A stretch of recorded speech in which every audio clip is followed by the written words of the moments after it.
हैं, कई लोग उससे ज़िंदगियां बचा लेते हैं इस तरह से। तो बहुत ज़बरदस्त आइडिया था, लेकिन ये कंप्लीट क्यों नहीं हो पाया, ये ऐसा हो क्यों नहीं पाया, ये थोड़ी सी अफसोसनाक बात है, ये थोड़ी सी एक दिल दुखाने वाली बात है। तो काश ऐसा होता कि सार्क कंट्रीज़, मैंने तो पिछली वीडियो में ये भी सुना था कि सार्क कंट्रीज़ की मिल के एक यूनिवर्सिटी भी है दिल्ली में। अस्सलामुअलैकुम, नमस्ते, सत श्री अकाल। उम्मीद करता हूँ ठीक होंगे, खुश होंगे। दोस्तों जा रहे हैं, खुश रहें, माँ बाप का ख्याल करें, क्योंकि माँ बाप हैं तो सभी कुछ है। दोस्तों आज की हमारी वीडियो है, कट टाइटल टोटल हिंदी में है, लास्ट में लिखा हुआ है Khan sir, viral Khan sir. तो देखते हैं इस वीडियो में क्या है।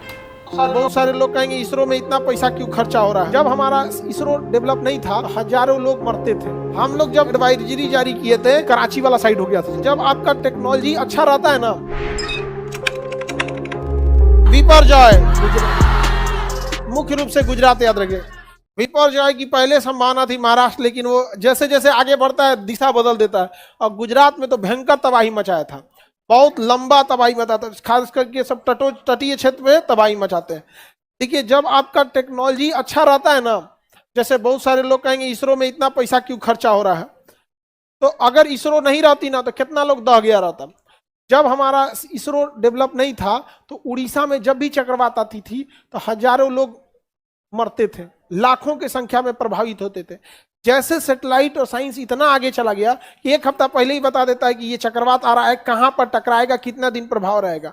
और उड़ीसा ने अपने आप को इतने बेहतरीन ढंग से अडॉप्ट किया इस चीज को लेकर कि आज पूरी दुनिया में सबसे अच्छे से डिजास्टर मैनेजमेंट अगर कोई कर पाता है तो Orissa, best disaster management Orissa करता है।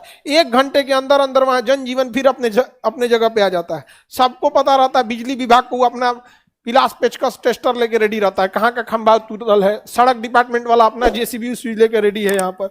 नगर निगम वाला नाली उली साफ करने में लगल है यहाँ पर। समझ में आएगी नहीं आगे यहाँ पे। बाकी सब जिसका जो व्यवस्था है एकदम बेहतरीन हो गया। और जिनका अगर डेवलप ही नहीं है, उनके में अगर तूफान उफान आएगा तो हाँ आएगा। हम लोग जब एडवाइजरी जारी किए थे कि गुजरात में तब तूफान आने वाला है, तो कराची वाला साइड हो गया था सब। हमारा तो बताया ही नहीं उस वाला नहीं बताया सब कि कहां से देख ले रहेगा सब, तब ना बताएगा सैटेलाइट। मोदी जी ने नेपाल में जब गए थे सार्क मीटिंग में, तो उन्होंने कहा था कि हम लोग सार्क लोग मिल के अपनी सैटेलाइट बनाते हैं, और अच्छा भी है, सारे लोग उपयोग करें उस चीज का। जब जैसे बांग्लादेश है, बांग्लादेश अगर अपनी अंतरिक्ष एजेंसी बनाता है तो उसको करोड़ों का खर्च आएगा और बांग्लादेश सर्वाइव नहीं कर पाएगा।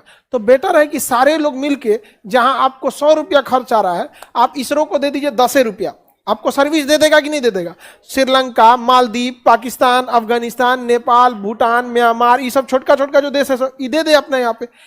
नहीं तो आप चाइना से बनवा लीजिए, लेकिन चाइना वाला क्या जासूसी करने लगेगा पता नहीं चलेगा। तो चाइना पे किसी को भरोसा नहीं, ना ही उसकी जासूसी पे भरोसा कर सकते हैं, ना ही वो कितना देर टिकेगा पता ही नहीं चलेगा यहाँ पे। तो भारत वाला है ना यहाँ पे, और उससे फायदा क्या होगा, थोड़ा थोड़ा फंडिंग दीजिए। जब हम लोग जाएंगे मान के चलिए गगनयान के थ्रू चांद पे, तो अपना अपना भी एक वैज्ञानिक भेज दीजिएगा, साथे चल जाएंगे।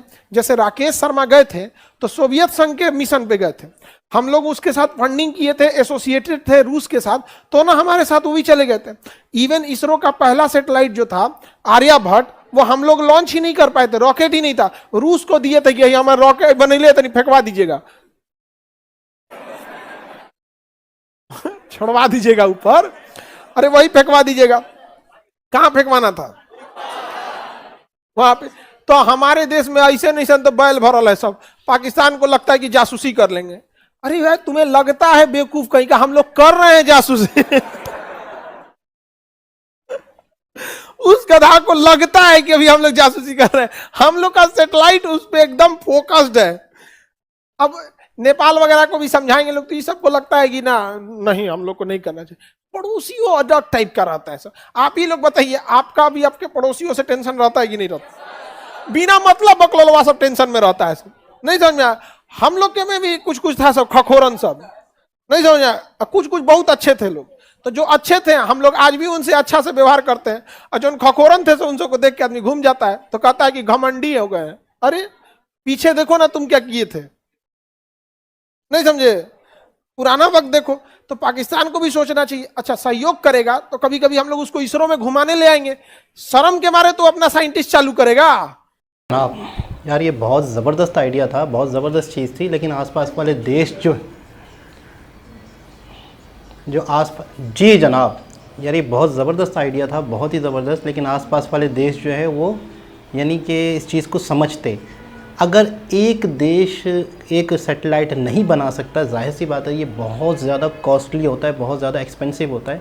तो साथ साथ आसपास जो देश हैं वो सब कंट्रीज़ मिलकर अगर एक सैटेलाइट बनाते हैं, एक छोटा कंट्री है जो इतना अफोर्ड नहीं कर सकता, इतना एक्सपेंस कर ही नहीं सकता, मेरे ख्याल में वो 100 साल तक ज़िंदगी में सैटेलाइट बना ही नहीं सकता अपनी इंडिपेंडेंट सैटेलाइट, क्योंकि चंद ही कंट्रीज़ ने बनाई हुई है।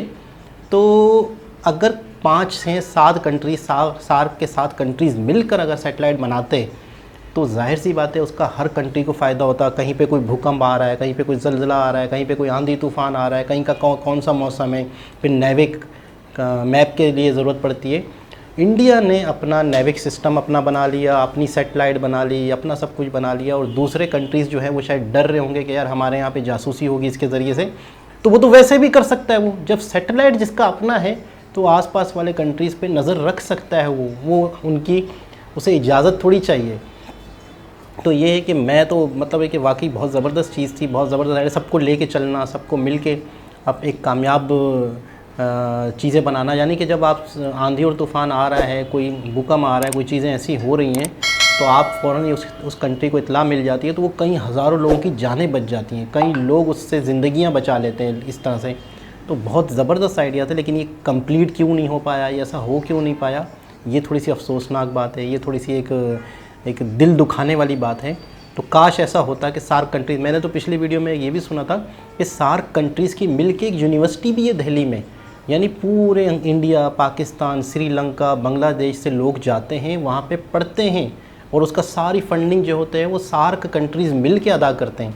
लेकिन सुना है कि पाकिस्तान से फंडिंग नहीं जा रही, पाकिस्तान से 2019 में से ही फंडिंग बंद हो चुकी है, तो जिसकी वजह से आज तक वो फंडिंग नहीं जा रही। तो अब हो सकता है कि वो पूरी यूनिवर्सिटी इंडिया खुद ही रन करे, इंडिया खुद ही चलाए, और वहाँ पे पाकिस्तानी या बांग्लादेश या श्रीलंका के जो स्टूडेंट आते हैं, गरीब स्टूडेंट होते हैं जो अफोर्ड नहीं कर सकते, अच्छी तालीम से महरूम रह जाएंगे। तो सार्क से बहुत ज़्यादा फ़ायदा उठाए जा सकते थे, ख़ास तौर पे इंडिया से दूसरे छोटे कंट्री उठा सकते थे सार्क के बिहाफ पर। तो दोबारा किसी और वीडियो के साथ आपसे मुलाकात होगी, जब तक के लिए अल्लाह हाफ़िज़।